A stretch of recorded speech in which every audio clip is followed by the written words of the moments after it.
ومن الناس من يتخذ من دون الله أندادا يحبونهم كحب الله والذين آمنوا أشد حبا لله ولو يرى الذين ظلموا إذ يرون العذاب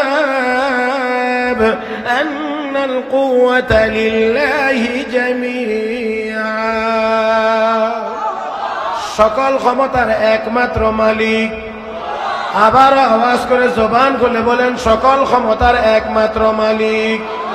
এরা মুসলমান, ইমানদারের ভিতরে আল্লাহর নাম আছে, আল্লাহর নাম আছে, সেই জন্য ইমানদারের ভিতর থাকে সবল। কাফের বেঈমানদের ভিতরে আল্লাহর নাম না থাকার কারণে তাদের ভিতরটা হয় দুর্বল। এই জন্য কাফের বেঈমানের হাতে যতক্ষণ অস্ত্র গোলাবারুদ থাকবে ততক্ষণ তারা শক্তি প্রদর্শন করবে। যখন অস্ত্র থাকবে না তখন আর তারা জোর গলায় কথা বলবে না, বিড়ালের মতো নরম হয়ে যাবে। কিন্তু ইমানদার এটা খাইলেও আল্লাহর নাম বলবে, না খাইলেও আল্লাহর নাম বলবে, সুবিধা মতো হইলেও আল্লাহর নাম বলবে, ফাঁসির মঞ্চে গিয়েও আল্লাহর নামই বলবে। দুর্দিনেও আল্লাহর নাম, সুদিনেও কার নাম? এবড়া ওরে বাবা, তুমি আমার দিকে তাকো, আমার দিকে। আল্লাহর নাম ভিতরে থাকলে ভিতর সবল হয়, কারণ সকল ক্ষমতার মালিক। আচ্ছা, আপনারা একটু খেয়াল করেন, এখানে আমরা বসে অথবা কোনো মাজলিসে, কোথাও কোনো মিছিলে যখন নারায়ে তাকবীরের স্লোগান শুরু হয়, আল্লাহু আকবার বলে আমরা জবাব দেই, তখন ভিতরের মধ্যে ভিতরে আমাদের একটু পরিবর্তন আসে কি আসে না? হ্যাঁ, আল্লাহু আকবার, আল্লাহ মহান, এই কথাটা বললেই ইমানদারের ইমান চাঙ্গা হয়। আর দুনিয়ার কাফের বেঈমানেরা এই শব্দের ধ্বনি শুনলে তাদের ভিতরটা থরথর করে কাঁপে। এই জন্য এই মুসলমানের দেশেও কিছু কোলাঙ্গার আছে যারা এই দেশের জমিনে আজান বন্ধ করে দিতে চায়। আমাদের বুঝার তখন আর বাকি থাকে না, বুঝতে অসুবিধা হয় না যে আল্লাহু আকবারের আওয়াজ তার সহ্য হয় না। তবে আমি একটি কথা বলি, আজান বাংলাদেশে তো ছিল, আছে এবং থাকবে। কারো কাছে যদি আল্লাহু আকবার ভালো লাগে না, আমরা বলবো এই বাংলাদেশে তোমার থাকারও কোনো দরকার নাই, যেখানে আজান নাই তুমি সেই দেশে চলে যাইতে পারো। মুহতারাম হাজিরিন, আমি খুব লম্বা সময় কথা বলবো না, তার কারণ আমার আগেও উলামায়ে কেরাম বয়ান করেছেন, আমার পরেও আরো উলামায়ে কেরাম বয়ান করবেন। অতএব আমি মাঝখানে আছি, আর মাঝখানে যে তাকে হইলো সিএনজির মাঝখানে যে বসে, বুঝেন না আপনারা? সিএনজির পিছনে 3 সিট না, মাঝখানে যে তাকে সারা রাস্তা আত্তাহিয়াতু পড়া লাগে, কারণ ডাইনেও যেতে পারে না, বামেও যেতে পারে না, একেবারে এমনি যে বসতে হয় এই বসা শেষ পর্যন্ত। তো আমি যেহেতু মাঝামাঝি মাঝখানে, অতএব আমার আগেও ছিলেন পরেও আছেন, এই জন্যে আমার সময় খুব বেশি হবে না, আমি কথাগুলো শেষ করব, খুব বেশি কথা বলবো না। আপনাদের সামনে কয়েকটি কথা শুধুমাত্র আপনাদের সামনে তুলে ধরতে চাই। মুহতারাম হাজরিন, তাহলে আসুন আমি আপনাদেরকে বলছি, বদরের মাঠে মুসলমান সৈনিকদের সংখ্যার দিক থেকে কাফেরদের চাইতে দুর্বল। মুহতারাম হাজরিন, অস্ত্রের দিক থেকে দুর্বল, ময়দানের অবস্থানগত দিক দিয়েও দুর্বল, কিন্তু তাদের ঈমানের কারণে তাদের ভিতর দুর্বল না সবল? আর একটু আস্তে বলেন, দুর্বল না সবল? বিশ্ব নবী রাহমাতুল লিল আলামিনকে আল্লাহ রাব্বুল আলামিন বলেন, ইয়া আইয়ুহান নবিয়্যু হাসবুকাল্লাহু ওয়া মান ইত্তাবা'আকা মিনাল মুমিনিন। হে হাবিব, ভয়ের কোনো কারণ নাই, চিন্তার কোনো কারণ নাই, আপনার সাহায্যের জন্য আপনার রব আল্লাহই যথেষ্ট। আর আপনার সাথে যারা আছে তাদের হাতে অস্ত্র নাই, কিন্তু তারা অস্ত্রের পরোয়া করে না, আল্লাহর উপরে ভরসা করে আপনার সঙ্গী হয়েছে। তারা মরবে কিন্তু আপনাকে ছেড়ে যাবে না, মরবে আপনাকে ছেড়ে চলে যাবে না। মুহতারাম হাজিরিন, এই সিরাতুন নবী মাহফিল থেকে আমাদেরকেও এই শপথ নিয়ে বাড়িতে ফিরতে হবে, আমরা বিশ্ব নবীর সুন্নতের উপরে আমল করব, আমরা সুন্নতের অনুসরণ করব, সুন্নতের দাওয়াত দেব, সুন্নতের পক্ষে থাকব, সুন্নতের বিরোধিতা করব না। কেউ যদি বিরোধিতা করে আমরা তাদেরকে বিনা চ্যালেঞ্জে ছেড়ে দেব না। মুহতারাম হাজিরিন, কষ্ট পাবেন না তো? বাংলাদেশে একটা ফলের নাম আছে আনারস। আমাদের আঞ্চলিক ভাষায় যদি এটার তর্জমা করি তার অর্থ হলো যার মধ্যে কোনো রস। আপনাদের জানার মতে আনারসের রস নাই আছে। আর একটা ফলের নাম আছে বেদানা। এটার ভিতরে কোনো দানা নাই, না দানায় ভরা। হ্যাঁ, দানায় ভরা ফলের নাম বেদানা, রসে ভরা ফলের নাম আনারস। তাহলে আপনারাও একটু ভালো করে বুঝবেন যে এই দেশে এমন উল্টা পাল্টা নাম হয়। লাল টকটকা ব্যক্তির নাম কালাসান ভুইয়া, আবার কসকসে কালার নাম সুন্দর আলী খান। যেই বাংলাদেশে এমন হয়, এই বাংলাদেশে করবে বেদাত নাম দিবে সুন্নাত, করবে বেদাত আর সাজবে সুন্নি। এর চেয়ে বেশি আর কিছু বলতে পারবো না। আমি আশা করি এর ভিতর থেকেই বুঝে নিতে হবে। মুহতারাম হাজিরিন, আমরা সুন্নতের পক্ষে। আর দেওবন্দি ওলামায়ে কেরাম তারা জীবন মরণ সুন্নতের সাথে ছিল, আছে এবং থাকবে।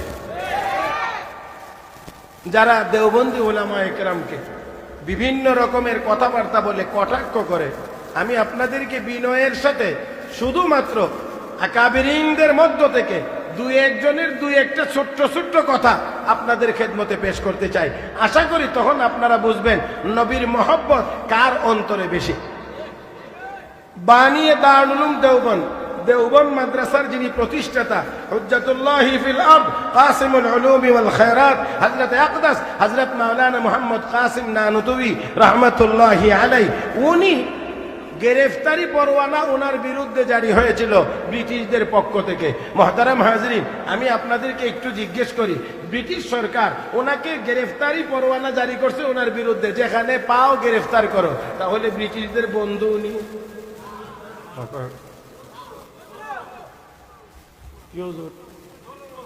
গ্রেফতারি পরোয়ানা জারি করছে উনি ব্রিটিশদের বন্ধু। আরে আমি কেন কথাটা বারবার জিজ্ঞেস করছি, উদ্দেশ্য আমার একটা আছে।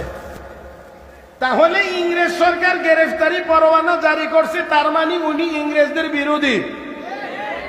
যদি উনি ইংরেজদের রুটি হালুয়া খাইতেন তাহলে গ্রেফতারি পরোয়ানা ওনার বিরুদ্ধে জারি করা হইতো না। মুহতারাম হাজিরিন, আমরা বহু আশিক রাসূলের নাম জানি যাদের নামের আগে পিছে লম্বা লম্বা টাইটেল লেখা হয়, কিন্তু ইতিহাস তালাশ করলে দেখা যায় তারা ওই ব্রিটিশদের আকাশ থেকে রুটি হালুয়া খেয়ে নিরাপদে ছিল। আর দেওবন্দি ওলামায়ে কেরামের লাশ গাছের মধ্যে রশিতে ঝুলতো, ফাঁসিতে ঝুলতো, শুধুমাত্র ব্রিটিশদের বিরোধিতার কারণে। আল্লাহ আমাদের সবাইকে বুঝার তৌফিক দান করুন, সবাই বলি আমিন। হযরত কাসিম নানুতুবি রাহমাতুল্লাহি আলাইহির বিরুদ্ধে গ্রেফতারি পরোয়ানা, তিনি চলে গেলেন আত্মগোপনে ছিলেন 3 দিন। 3 দিন পরে তিনি বের হয়ে আসছেন। জিজ্ঞাসা বলা হইল, হুজুর গ্রেফতারি পরোয়ানা এখনো উইথড্র করা হয় নাই, প্রত্যাহার করা হয় নাই, এখনো গ্রেফতারি পরোয়ানা আছে, আপনাকে পাইলেই গ্রেফতার করা হবে, আপনি কেন বের হয়ে আসলেন? হযরত কাসিম নানুতুবি রাহমাতুল্লাহি আলাইহি বলেন, শোনান, আমি আত্মগোপনে গিয়েছিলাম আমাকে বাঁচানোর জন্য না, আমি আত্মগোপনে গিয়েছিলাম আমার নবীর সুন্নত আদায় করার জন্য। আল্লাহু আকবার বলেন। কাফের বেঈমানেরা আমার নবীর বাড়িটা ঘেরাও করেছিল নবীকে গ্রেফতার করার জন্য, নবীকে ধরার জন্য, নবীকে হত্যা করার জন্য। জোরে কোন ঠিক কিনা? কোরআন কারীমে আল্লাহ রাব্বুল আলামিন সেই ঘটনার বিবরণ দিয়েছেন। ওয়া ইয ইয়ামকুরু বিকাল্লাযীনা কাফারু লিয়ুসমিতুকা আও ইয়াকতুলুকা আও ইউখরিজুক ওয়া ইয়ামকুরুনা ওয়া ইয়ামকুরুল্লাহ ওয়াল্লাহু খায়রুল মাকিরিন।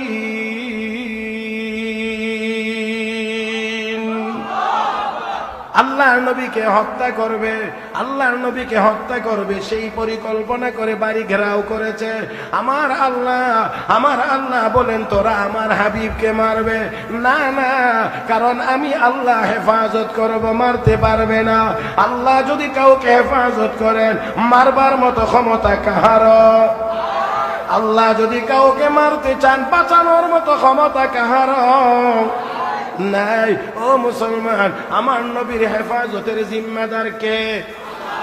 আবারও বলছি, আমার আপনার নবীর হেফাজতের জিম্মাদার কে ছিলেন?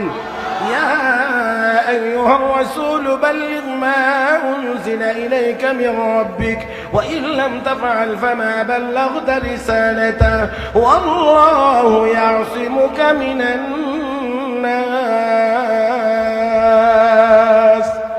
হে নবী, আপনি তাবলীগ করেন, আপনি আপনার উপরে দায়িত্ব আদায় করেন। নবীগণ যদি মানুষের কাছে দ্বীনের দাওয়াত পৌঁছান না, রিসালাতের দায়িত্ব আদায় হবে না। দায়িত্ব পালন করতে গিয়ে যত ঝড় ঝাপটা আসবে, হেফাজতের জিম্মাদার আমি আল্লাহ হয়ে গেলাম। নবীর হেফাজতের জিম্মাদার কে ছিলেন? ও মুসলমান, বিশ্ব নবী রাহমাতুল লিল আলামিন নবী মুহাম্মদুর রাসূলুল্লাহ সাল্লাল্লাহু আলাইহি ওয়াসাল্লামের বাড়িটা ঘেরাও করা হয়েছে। আমি আপনাদেরকে জিজ্ঞেস করি, কেউ ঘেরাও যদি করে, আমার আল্লাহ যদি চান, তাহলে ওই ঘেরাও বা বেষ্টনীর ভিতর থেকেও আমার আল্লাহ বাঁচাইতে পারেন কি পারেন না? চাইলে পারেন কি পারেন না? ও ভাইরা, জিহ্বা নরম, জিহ্বার 3 দিক দিয়ে শক্ত দাঁত আছে, কিন্তু তারপরও জিহ্বা আছে, জিহ্বা থাকে, কিন্তু দাঁত এক সময় শক্ত হওয়ার পরেও একটা সময় গিয়ে দাঁত পড়ে যায়, দাঁত ঝরে যায়, জিহ্বা নিয়ে মানুষ কবরে যায়। আমার ভাইরা, আমার বন্ধুরা, তাহলে 3 দিক দিয়ে দাঁতের বেষ্টনীর ভিতরে জিহ্বা থাকার পরেও দাঁত এক সময় পড়ে যায়, ঝরে যায়, কিন্তু জিহ্বা নিয়ে মানুষ কবরে যাইতে পারে। ও মুসলমান, ইমানদার, আলেম ওলামা, পীর মাশায়েখ, বুজুর্গানে দিন, আল্লাহওয়ালা, তাদেরকে যতই ঘেরাও করা হোক না কেন, যতই কাফির বেঈমানেরা এবং তাদের দূষরেরা যতই বেষ্টন করে রাখে না কেন, আল্লাহ রাব্বুল আলামিন তাদেরকে হেফাজত করবেন। কিয়ামত পর্যন্ত হক্কানি ওলামায়ে কেরাম থাকবে। আরো জোরে কর আমার ভাইয়েরা।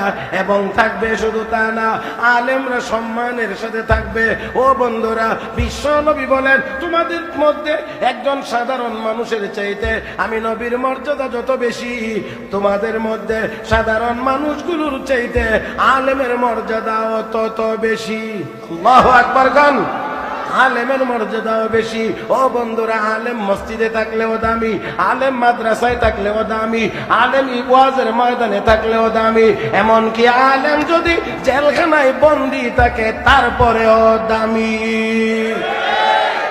হ্যাঁ, নাকি অসুবিধা হয়? স্বর্ণের চাকাটা আলমারির ভিতরে থাকলেও দামি। পড়লে যেমন দামি, ব্যবহার করলে যেমন দামি, সবার সামনে যেমন দামি, আলমারির ভিতরে ঢুকাইয়া রাখলে সেখানেও। আল্লাহ আমাদেরকে বুঝার তৌফিক দান করুন। সবাই বলি আমিন।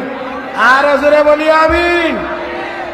মুহতারাম হাজরিন, তো নবী, আমার নবী ঘেরাও করছে নবীর বাড়ি, তারা হত্যা করবে, আমার আল্লাহ হেফাজত করবেন। পারবেন না? পারবেন না? আরে শুধু পারবেন না, আমি এই জন্য একটু পিছনে যাইতে চাই। সাইয়েদনা হযরত ঈসা আলাইহিস সালাতু ওয়াস সালামকে হত্যার জন্য 40 জন ইহুদি ঈসা নবীর বাড়িটা ঘেরাও করেছিল। কয়টা? 40 জন। আর আল্লাহ সেই সময়ে ঈসা আলাইহিস সালামকে ফেরেশতার মাধ্যমে আসমানে উঠায় নিয়ে গেছে। আল্লাহর পক্ষে অসম্ভব না সম্ভব? নিয়ে গেছে। তারা তো দাঁড়িয়ে অপেক্ষা করতে আছে, বের হয় না, বের হয় না, বের হয় না।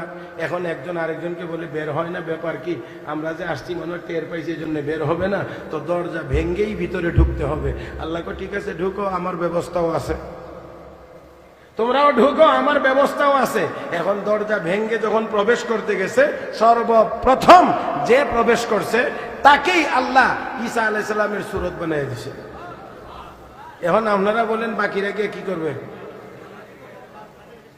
হ্যাঁ, কারে মারে? ঈসা আলাইহিস সালাম রে? হ্যাঁ, ইচ্ছা মতো মারছে, খুব মন খুলেই মারছে। একেবারে শেষ মনে মনে ভাবছে আমাদের মিশন সফল। কথা ঠিক বুঝছেন না? একেবারে সফল। এখন এই সফলতা নিয়ে যখন ফেরার সময় হয়েছে, এবার কয়, ঠিক আছে আমরা তো আমাদের কাজ করলাম, তবে একটু গনে দেখো না আমরা সবাই নিরাপদে ফিরলাম কিনা।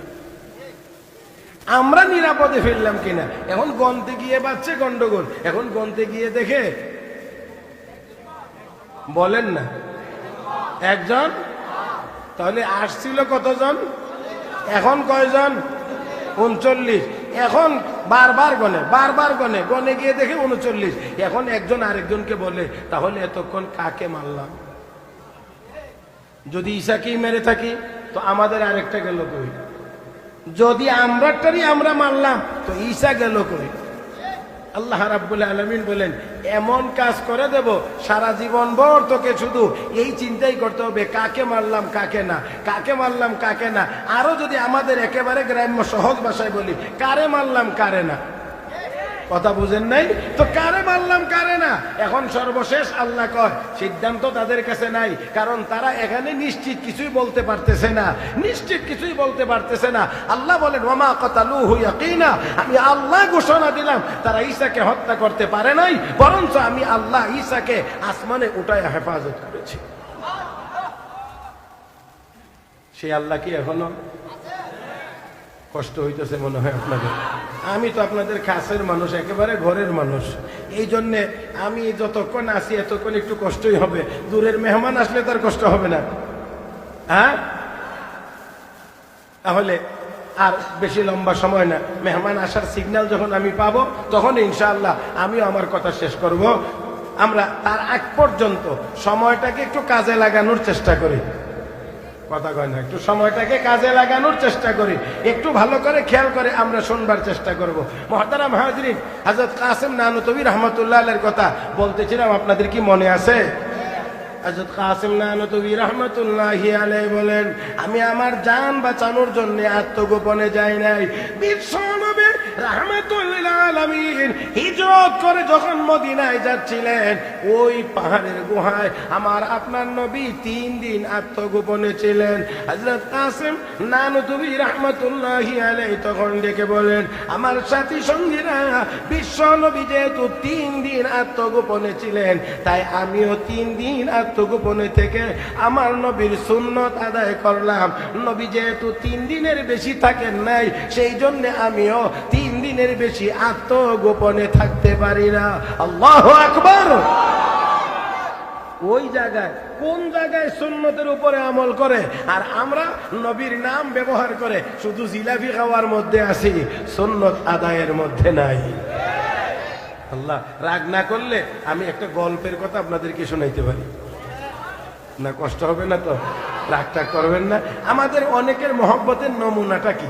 3 ভাই মিলে সফরে বের হয়েছে, সাথে খাওয়া দাওয়ার জানিছে, লম্বা ছোট্ট করে একবারে খুব সংক্ষেপে বলছি, খাওয়া দাওয়ার জানিছে রাস্তায় শেষ হয়ে গেছে। এখন সবাই অপেক্ষা কিছু হাদিয়া উদিয়া যদি পাওয়া যায় তাহলে খেয়ে কোন রকম বাড়িতে যাব। ইতিমধ্যেই একটা রুটি হাদিয়া পাইছে, একটা। লোক কয়জন?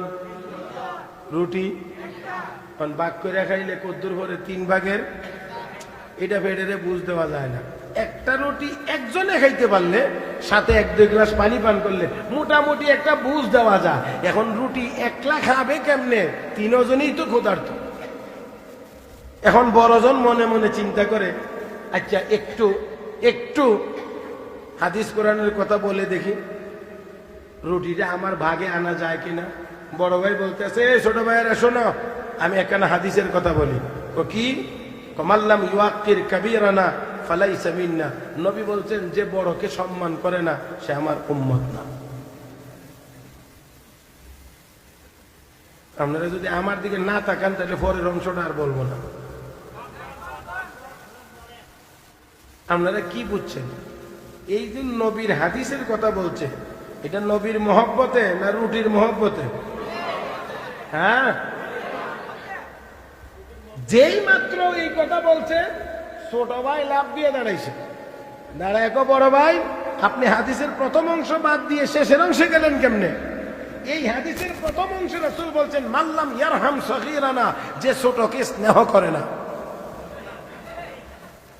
তারপরে গিয়ে বলছেন ওয়ালাম ইউআক্কির কাবীরানা, যে বড়কে সম্মান করে না সে আমার উম্মত না। তো আপনারা আগের অংশ বাদ দিয়ে পরের অংশ যে ধরলেন, তো আল্লাহ রাসূল প্রথমে বলছেন ছোটকে স্নেহ করার কথা, কাজেই রুটিটা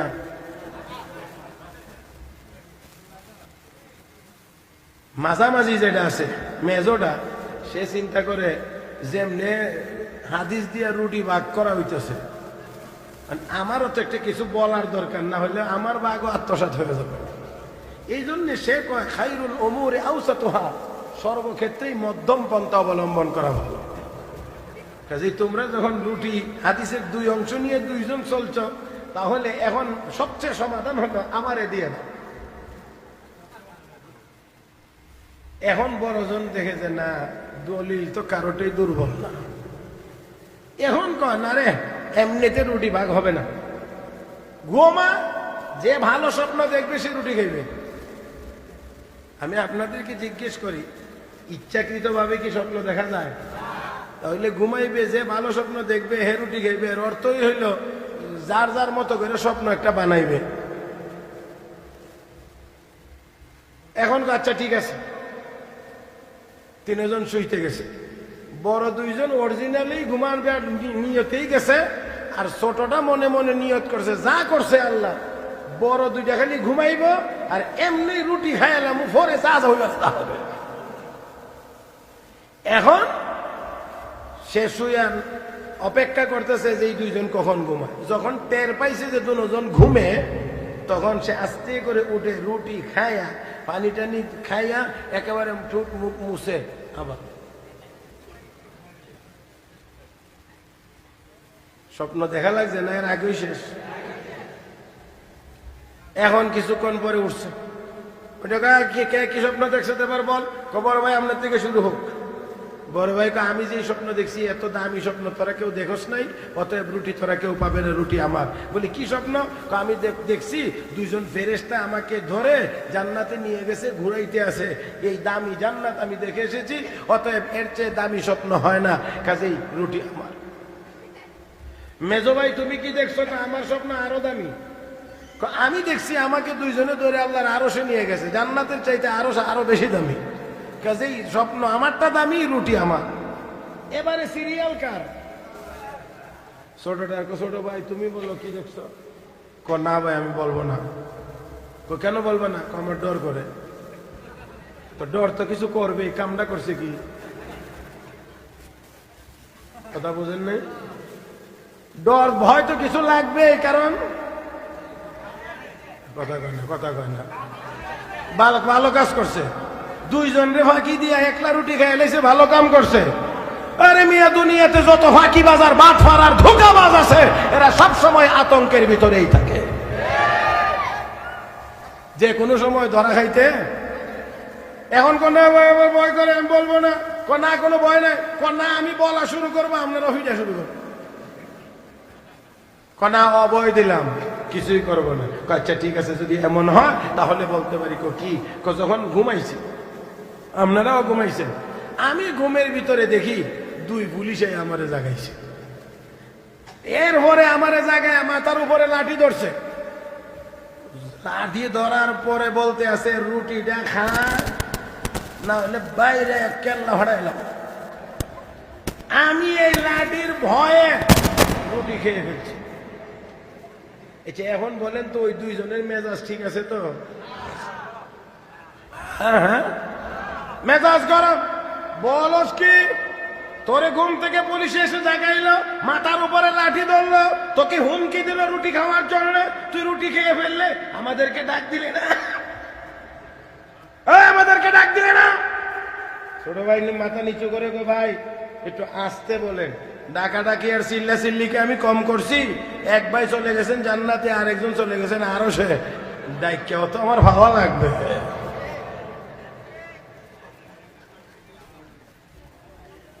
এতক্ষণ যাওই কদ্দুর শুনছেন আর কদ্দুর হাসছেন, আমার আপত্তি নাই, কিন্তু এরপরে আর হাসি চলবে না। আর আসতে বলেন, অযথা আর হাসি চলবে। এবার বলেন, হাদিসের কথা বলেছে, এটা কি নবীর মহব্বতে না রুটির মহব্বতে? আমার বন্ধুরা, আমরা অনেকের সুন্দর সুন্দর কথা শুনি, হাদিসের কথা শুনি, রাসূলের ইশক মহব্বতের কথা শুনি, কিন্তু এটা কোনো অবস্থাতেই নবীর মহব্বতে না। আমার বন্ধুরা, রুটি হালুয়ার মহব্বতে।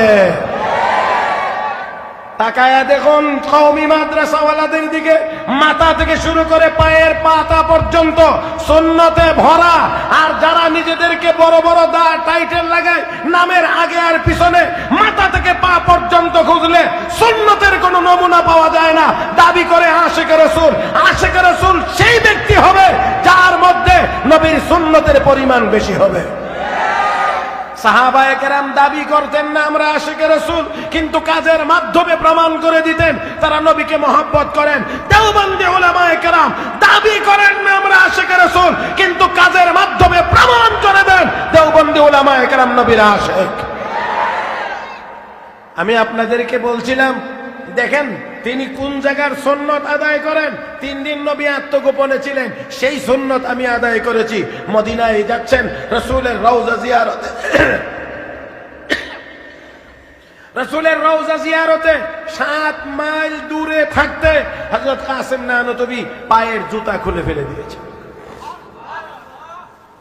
এবার একটু খেয়াল করে শুনেন, মনটা একটু নরম করেন।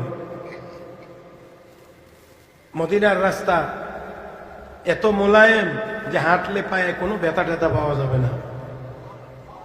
আমার ভাইয়েরা, সেই মরুভূমি পাথরি জমিন 7 মাইল দূরে থাকতে হযরত কাসিম নানতবী পায়ের জুতা খুলে ফেলে দিয়েছে।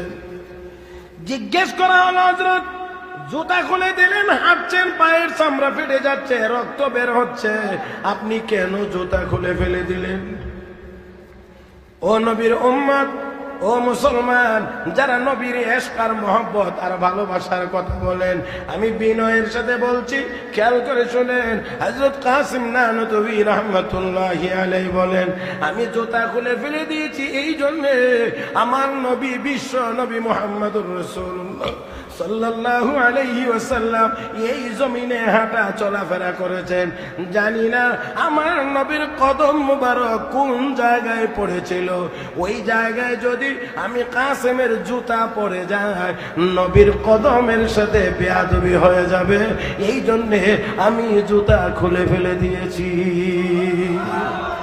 ও মুসলমান, যে ব্যক্তির পায়ের চামড়া ফেটে রক্ত বের হয়, রক্ত বের হয়, আর এই জন্য তিনি জুতা খুলে ফেলেছেন নবীর কদম মুবারকের সাথে যেন বেয়াদবি না হয়, উনি আশিক রাসূল হতে পারে না। আমার ভাইয়েরা, রবিউল আউয়ালের মিছিল করে জিলাপি খাইয়া শুধু আশিক রাসূল হওয়া যায় না। আশিক রাসূল হতে হলে নবীর সুন্নতের উপরে আমল করা লাগে। নবীর দুশমন যারা, তাদের উচিত এবং উচিত প্রতিবাদ করা লাগে। যেই সময়ে যখন প্রয়োজন যা তা করা লাগে। আল্লাহ নবীর সাহাবীদের সামনে কোন কাফের বেঈমান নবীকে, আল্লাহকে, ইসলাম নিয়ে কটূক্তি করলে কোন সাহাবী তা সহ্য করে নেন নাই, বরদাস্ত করে নেন নাই। আমার ভাইরা, লক্ষ্য করে দেখুন, সিদ্দিক আকবর রাদিয়াল্লাহু তাআলা আনহু ইহুদিদের কাছে গিয়েছিলেন কোন এক কাজে। এক কমবখ্ত ইহুদি, নাম তার ফুখাজ ইবনে আযুরা, দেখেই গো আবু বকর, তোমাদের আল্লাহ বলে মিসকিন হয়ে গেছে। এত আস্তে বললেন। আমি আপনাদেরকে জিজ্ঞেস করি, আমার আপনার যিনি আল্লাহ, তিনি কি মিসকিন ছিলেন কখনো? হইতে পারেন কখনো? আমরা সবাই ফকির মিসকিন, একমাত্র ধনী হলেন আমার আল্লাহ। আমার ভাইরা, আমার বন্ধুরা, সিদ্দিক আকবর হযরত আবু বকর সিদ্দিক রাদিয়াল্লাহু তাআলা আনহুকে জিজ্ঞেস করলেন, কেন আল্লাহকে মিসকিন বলে গালি দিলা? লোকটি আবার বলতে আছে, ও আবু বকর, তোমাদের কোরআনে বলে আয়াত নাজিল হয়েছে আল্লাহ ঋণ চায়, গরিব মিসকিন না হইলে কি কেউ ঋণ চায়? তোমাদের আল্লাহ সেই জন্য বলছি গরিব হয়ে গেছে, আর আমরা লক্ষ লক্ষ কোটি কোটি টাকার মালিক। ও ভাইয়েরা, ও বন্ধুরা, সিদ্দিক আকবর হযরত আবু বকর সিদ্দিক রাদিয়াল্লাহু তাআলা আনহু এমন কথা শুনে নীরব থাকতে পারেন না, তিনি সহ্য করতে পারেন নাই। আল্লাহকে মিসকিন বলে গালি দেবে, এটা আবু বকর সিদ্দিক সহ্য করতে পারে নাই। এই জন্য আর দেরি না করে ওই কমবক্তের গালে থাপ্পড় মেরেছে। আল্লাহু আকবার। আপনাদের কি মনে হয় আসতে দিছে? অপর দিক দিয়ে যেই হাতে থাপ্পড় দিয়েছে ওই হাতটা ইমানের হাত, ইমানের শক্তি বলিয়ান। আমার ভাইয়েরা, পৃথিবীর মধ্যে নবীগণের পরে যেই ব্যক্তির ইমানের পাওয়ার, যার মর্যাদা, তিনি আবু বকর সিদ্দিক রাদিয়াল্লাহু তাআলা আনহু। ওই ইমানি পাওয়ার নিয়ে থাপ্পড় মেরেছে, এমন থাপ্পড় সহ্য করতে পারে না আমার ভাইয়েরা। লোকটা একেবারে মাটিতে গড়ায়া পড়েছে। এবার যখন উঠছে, এবার চিন্তা করতে লাগলো আবু বকরের সাথে আর কথা বলে লাভ হবে না, কথা বলতে গেলে আরো মার খাওয়া লাগবে। অতএব আবু বকরের নবীর কাছে চলে যায়, গিয়ে যদি বুঝিয়ে বলতে পারি তাহলে ওইখান থেকেই ফয়সালা হবে, আমি আবু বকরের গালে একটা থাপ্পড় দিতে পারবো। আমার ভাইয়েরা, আমার বন্ধুরা, এই চিন্তা করে ওই ইহুদি বিশ্ব নবীর দরবারে চলে গেল। আল্লাহর হাবিব রাহমাতুল লিল আলামিন তো দরদি, যখন তার সুরত বুরত দেখেছে বিশ্ব নবী তখন বলে, তোমার সাথে এই দুর্ব্যবহার কে করেছে?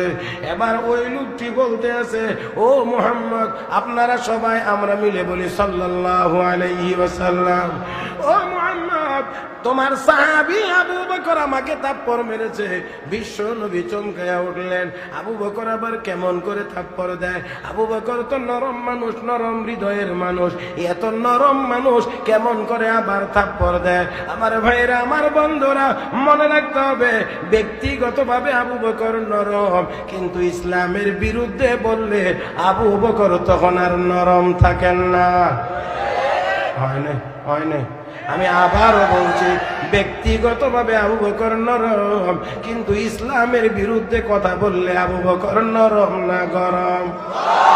এই দেশের উলামায়ে কেরাম নরম। ব্যক্তিগতভাবে আপনি গালি দিবেন, শুনেও না শোনার বান করে চলে যাবে। আমার বন্ধুরা, দেখেও না দেখার বান করে চলে যাবে। কিন্তু ইসলামের বিরুদ্ধে কথা বলবেন, তখন আর কোনো আলেম নরম থাকবে না। আবু বকরের উত্তরসূরি উলামায়ে কেরাম তখন গরম হয়ে যাবে। আমার ভাইয়েরা, আমার বন্ধুরা, আল্লাহর নবী বলেন, কে তোমাকে থাপ্পড় দিয়েছে?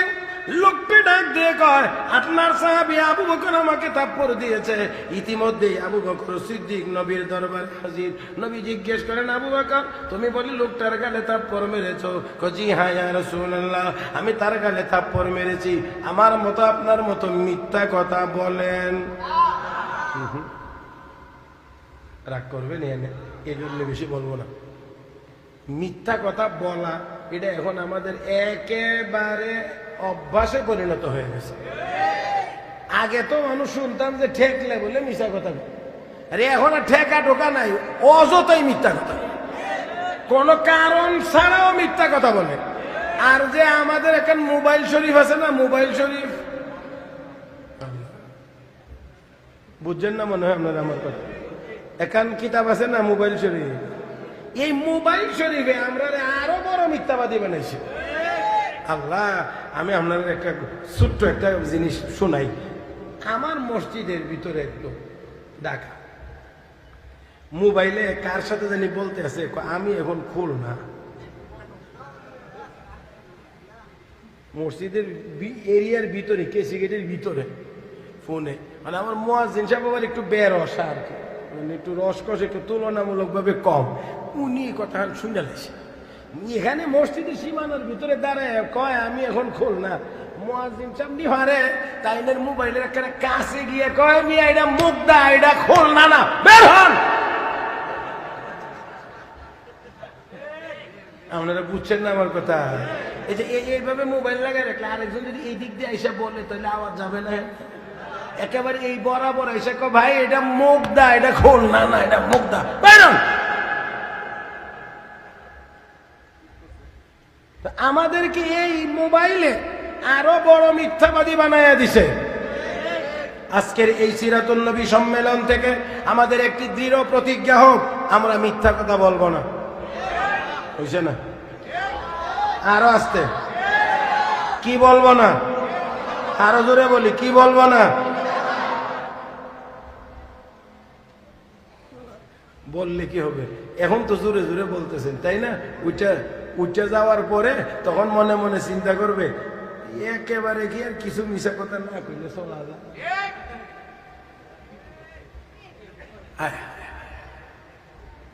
আল্লাহ তুমি আমাদেরকে হেফাজত করো, জোরে বলি আমিন, আরো জোরে বলি আমিন। মিথ্যা বলবো না, আজকে একটা নিয়ত করি। আরে নিয়ত করতে তো অসুবিধা নেই, নিয়ত করেন না। যদি নিয়ত করতে পারেন আল্লাহ বরকত দিতে পারেন, তৌফিক দিতে পারেন মিথ্যা না বলে চলার। আমার ভাইয়েরা আসুন, মুসলমানের বৈশিষ্ট্য নয় এটা মিথ্যা বলবে, মুসলমান তো সত্য কথা বলবে, মুসলমান তো সত্য কথা বলবে, মুসলমান মিথ্যা কথা বলবে না। আমার ভাইয়েরা আল্লাহ আমাদেরকে সত্যের উপরে থাকার চলার তৌফিক দান করুন। হযরত আবু বকর সিদ্দিক কি বললেন? জি হ্যাঁ ইয়া রাসূলুল্লাহ, আমি তাকে থাপ্পড় দিয়েছি। আবু বকর কেন থাপ্পড় দিলেন? ইয়া রাসূলুল্লাহ ইয়া হাবিবাল্লাহ, আমি আমার ব্যক্তিগত কোনো কারণে থাপ্পড় দেই নাই, আমার সামনে আল্লাহকে মিসকিন বলে গালি দিয়েছে, এই জন্যে আমি তার গালে থাপ্পড় মেরেছি। আল্লাহ হাবিব বলেন, ইহুদি তুমি কি এমন কাজ করেছো নাকি? ইহুদি কয়, না আমি কিছুই বলি নাই, এমনি অন্যায় ভাবে আমার গালে থাপ্পড় মেরেছে। আপনাদেরকে জিজ্ঞেস করি, ও মুসলমান, আবু বকর সিদ্দিক কি এমন মানুষ যে অন্যায় ভাবে কাউকে থাপ্পড় মারবে? কিন্তু লক্ষ্য করে দেখুন, ওই ইহুদি কয় এমনিতেই আমাকে থাপ্পড় মেরেছে। আল্লাহ নবী বলেন, আবু বকর এখন তো তোমার সাক্ষী পেশ করা লাগবে, সাক্ষী যদি পেশ করতে না পারো রায় তো তোমার বিপক্ষেই চলে যাবে, বিপক্ষে যাবে, তার মানে তোমার গালে থাপ্পড় পড়বে। সিদ্দিক আকবর বলেন, ইয়া রাসূলুল্লাহ ইয়া হাবিবাল্লাহ, যখন ঘটনা ঘটছিল তখন আমাদের সামনে কেউ ছিল না, এই জন্য কোনো সাক্ষী আমি পেশ করতে পারবো না। তবে আমি আপনাদেরকে জিজ্ঞেস করি, দুনিয়ার যে কোনো জায়গায় আপনি থাকেন না কেন, এমন কেউ আসেননি যিনি আপনাকে সব সময় দেখেন? কে তিনি?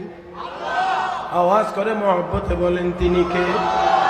এখন আমরা যেখানে আছি দেখেননি? যদি নির্জনে একা একা কোনো জায়গায় থাকি সেখানেও আল্লাহ দেখেন কিনা? পানির নিচে ডুব দিলে আল্লাহ দেখেন না দেখেন না? ও মুসলমান, পৃথিবীতে এমন কোন জায়গা নাই, এমন কোন স্থান নাই, এমন কোন সময় নাই, কোনো এমন কিছুই নাই যেখানে যেই সময়ে আমার আল্লাহ আমাকে আপনাকে দেখেন না। এমন কোন জায়গা নাই, এমন কোন সময় নাই, সব সময় আমার আল্লাহ আমাকে আপনাকে দেখতে আসেন। ও ভাইরা বন্ধুরা, একটু ভালো করে খেয়াল করেন, একটু ভালো করে খেয়াল করেন। সাধারণত যারা চুরি করে কেউ যেন না দেখে তারা এমন ভাবেই করে, পুলিশের একেবারে চোখের সামনে দিয়ে কেউ চুরি করতে যায় না, কারণ ভয় আছে তাকে ধরে নিয়ে যাবে। ও বন্ধুরা, পুলিশের ভয় থাকার কারণে তার চোখের সামনে কেউ চুরি করে না, অন্যায় করে না। আমার ভাইয়েরা, চুরি তো তখনই করে যখন পুলিশ দেখে না বা কেউ দেখে না। তাহলে আমরা তো এমন মালিকের গোলাম যেই মালিক আমাকে আপনাকে সব সময় দেখেন। অতএব ইমানদার মুসলমান কোন সময়ে আল্লাহর নাফরমানি তথা গুনার কাজ করতে পারে না। না, সাইয়েদনা ইউসুফ আলাইহিস সালাতু ওয়াস সালাম, ইউসুফ আলাইহিস সালামকে যখন জুলাইখা নির্জন রুমের ভিতরে বন্দী করে ফেলেছিলেন, ওই নির্জন রুমের ভিতরে বন্দী করার ফলে এবার সে তার কামনা, তার বাসনা, তার চাহিদা পেশ করেছিল যে আমার সাথে খারাপ কাজ করতে হবে। করতে গিয়ে ওই রুমের ভিতরে একটা মূর্তি ছিল, জুলাইখা ওই মূর্তিটা কাপড় দিয়ে ঢাকতেছিল। জিজ্ঞেস করলেন ইউসুফ আলাইহিস সালাম, জুলাইখা এটা কি, আর তুমি কেন কাপড় দিয়ে ঢাকতে আসো, কি করছো? জুলাইখা ডাক দিয়ে বলে, এটা আমার মাবুদ, এটা আমার মাবুদ, আমার মাবুদের সামনে আমি খারাপ কাজ করব এটা চলবে না, এটা হতে পারে না, এই জন্যে কাপড় দিয়ে ঢেকে নিলাম। মুসলমান আওয়াজ করে বলুন, জুলাইখার মাবুদ মূর্তি কি আসলে চোখে দেখে? জোরে বলেন, চোখে দেখে না। ইউসুফ আলাইহিস সালাম জিজ্ঞেস করলেন, তোমার মাবুদ কি চোখে দেখে? না, দেখে না, তবে দেখার একটা ভান আছে, কারণ চোখগুলো দেখা যায়, বুঝা যায়, মানে এরকম যেন দেখতে আছে, দেখার একটা ভাব আছে। আমার ভাইয়েরা, দেখার একটা ভাব আছে। এই জন্য তার চোখের সামনে তুমি গুনার কাজ করতে রাজি না, আগ্রহী না, কাপড় দিয়ে ঢেকে নিয়েছো। আমার আল্লাহর চোখ, কুদরতি চোখ এত পাওয়ারফুল, এত শক্তিশালী, এটাকে কোনো পর্দা দিয়ে ঢেকে রাখা যায়? তাহলে সব সময় দেখেন, সব জায়গায় দেখেন, অতএব গুনার কাজ করা যাবে। এই কথাটা স্মরণ রাখতে হবে যে আমার আল্লাহ আমাকে দেখতেছে, আমার আল্লাহ আমাকে দেখতেছেন, সব সময় দেখতেছেন, সব জায়গায় দেখতে আছেন। এই কথাটা যদি স্মরণে রাখা যায় তাহলে গুনার কাজ থেকে বাঁচা যাবে। আল্লাহ আমাদের সবাইকে আল্লাহ দেখতেছেন এই কথা স্মরণ রেখে গুনার কাজ থেকে দূরে থাকার তৌফিক দান করুন, বলি আমিন। ভাইরা, মেহমান চলে এসেছেন না? তা আলহামদুলিল্লাহ বলেন, আরো জোরে বলেন। মেহমান আলোচনা করবেন, গুরুত্বপূর্ণ কথা বলবেন, আপনারা মনোযোগ সহকারে শুনবেন। আমি আগেই বলেছিলাম যে মেহমান আসলেই ইনশাআল্লাহ আমি আমার কথা শেষ করব, আমি কথা ফিনিশিং দেওয়ার চেষ্টা করব না, এখানেই শেষ করতে চাই। তবে এরপরেও একেবারেই 1 মিনিটের মধ্যে আমি আমার কথাটা শুধুমাত্র শেষ করতে চাই। আমার ভাইরা, আমার বন্ধুরা, আমরা মুসলমান সামান্য বিপদ দেখলেই মিথ্যার আশ্রয় নিতে পারি না। আরো জোরে বলেন। মিথ্যা বলে বা ভিন্ন ভাবে যে কোনো কিছুই করি না কেন, আমার আপনার আল্লাহ সব দেখেন এবং সব জানেন। অতএব আসুন আজকের এই সম্মেলন থেকে, বিশ্ব নবী মিথ্যা বলেন নাই, সিদ্দিক আকবর মিথ্যা বলেন নাই, অতএব আমরাও এই সিরাতুন নবী সম্মেলন থেকে প্রতিজ্ঞা নিয়ে বাড়িতে ফিরবো, আমরাও কোনোদিন মিথ্যা বলবো না ইনশাআল্লাহ। আল্লাহ আমাদের সবাইকে তৌফিক দান করুন।